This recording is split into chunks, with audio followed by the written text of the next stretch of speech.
honorable speakers of the symposium, Professor Dr. Arif Ali Naid, the founder and director of Kalam Research and Media, Sheikh Dr. Said Faud, Sheikh Dr. Khalid Zahari, Professor Dr. Muhammad Basil Altai, Sheikh Dr. Muhammad Chantov, Dr. Amran Muhammad, the CEO of Islamic and Strategic Studies of Islam, Dr. Amila Awang Abdul Rahman, the head of the Department of Usuluddin and Comparative Religion, Professor Dr. Tami Mushama, the director of Centris,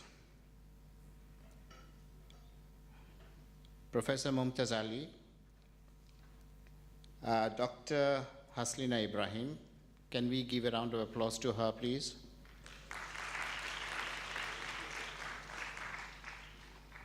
Dr. Haslina Ibrahim and her team has worked very hard to organize this conference. Thank you very much for doing this.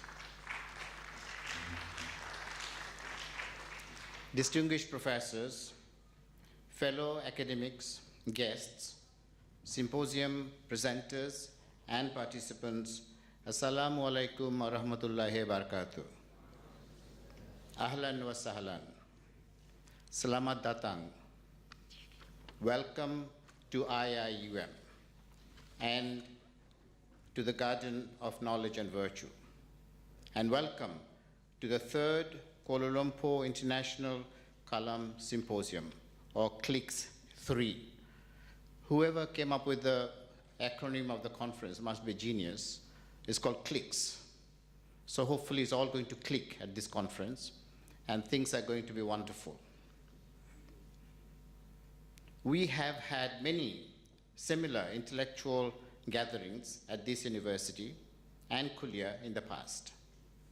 But what makes this particular gathering unique is that it aspires to reinvigorate the classical works and methods of Muslim theologians, not only to make them relevant in the current context, but also to further illustrate the vast richness of the Kalam tradition and methodology that have reached and enriched all forms of knowledge. Therefore, the theme of the symposium is very much appropriate: unifying knowledge and bridging sciences through Kalam. Hopefully, this symposium will help to unify and harmonize different forms of knowledge through the lens of Kalam, or Islamic speculative theology, which, as Sheikh al-Islam, Imam al-Shafi, had said, is meant to defend and purify the faith. I'm honored that the Department of Usuluddin and Comparative Religion of the Kulliyyah of Islamic Real Knowledge and Human Sciences, as well as Centris, or Center for Islamization, are part of this auspicious event. And I would like to convey my gratitude to Islamic Strategic Studies of Islam and Kalam Research and Media for the generous funding of the symposium.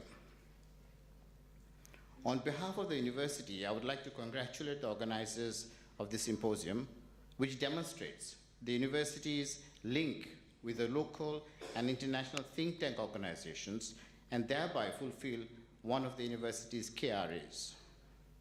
But beyond fulfilling the KRA, certainly I regard this cooperation and knowledge sharing as a noble initiative among the relevant parties, as it epitomizes the dynamism of the intellectual tradition of Islam, which has its roots in the past, but which continues to grow in the present and seeks to reach out to the future.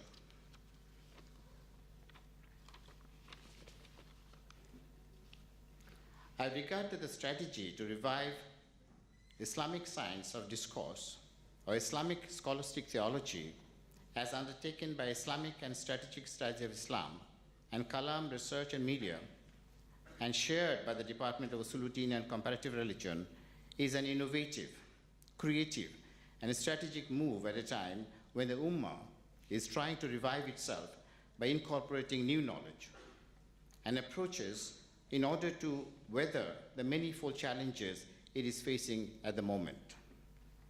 As we all know, Muslims worldwide are now facing multifarious challenges, ranging from poverty, war, political and economic instabilities to moral and intellectual decadence.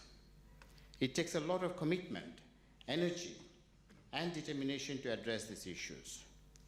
But no one individual, organization, or institution can overcome these challenges single-handedly.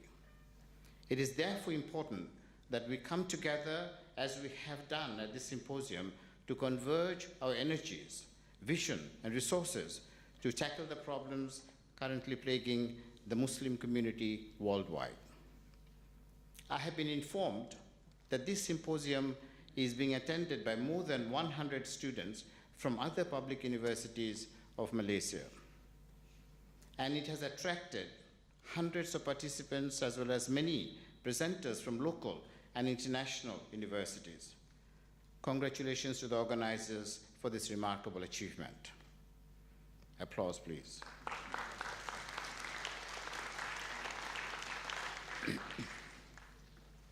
This has been made possible through the worldwide networking of KRM, as well as their generous funding of the symposium.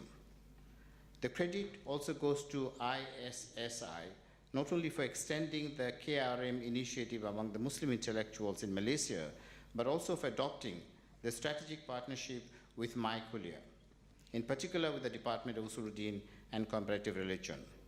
So another round of applause to Kalam Research Media and Islamic and Strategic Studies of Islam. Please allow me to mention here with pride that our university has been ranked 31 in theology, divinity, and religious studies, which shows how far this Kulliyyah has come in the last 30 years, since its inception in 1990.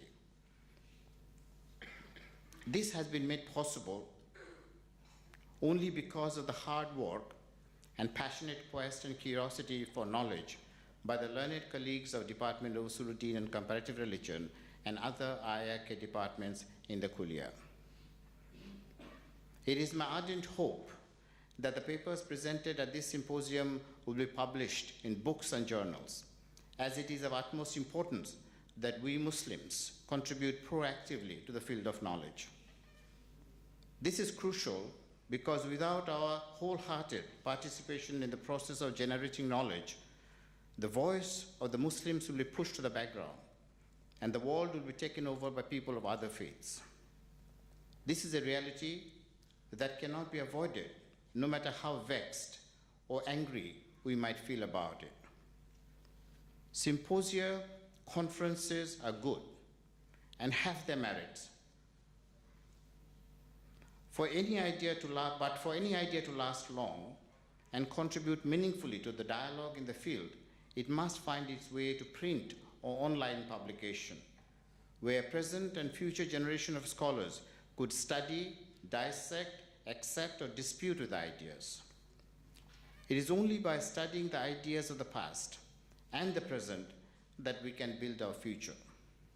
So let the scholars of Kalam who have gathered here today tell the world through their publications what they think and how we could serve the Ummah and humanity better, so that we can all learn from them and make the world a better place, where truth and justice can prevail and Islam becomes a beacon of knowledge and goodness for every human being.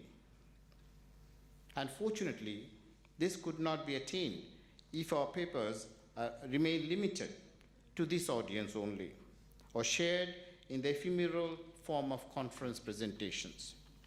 Rather, hopefully, this symposium will ignite our souls to take our ideas further afield through the medium of publication in books and journals. Let me conclude by congratulating the organizers of the symposium once again: Kalam Research and Media, Islamic and Strategic Studies of Islam, and the Department of Usuluddin and Comparative Religion.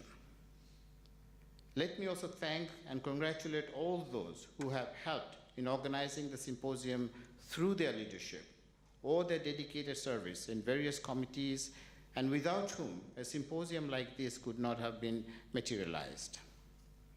I wish you all happy academic interactions, and a fruitful dialogue, interlogue, and discourse for the next 4 days.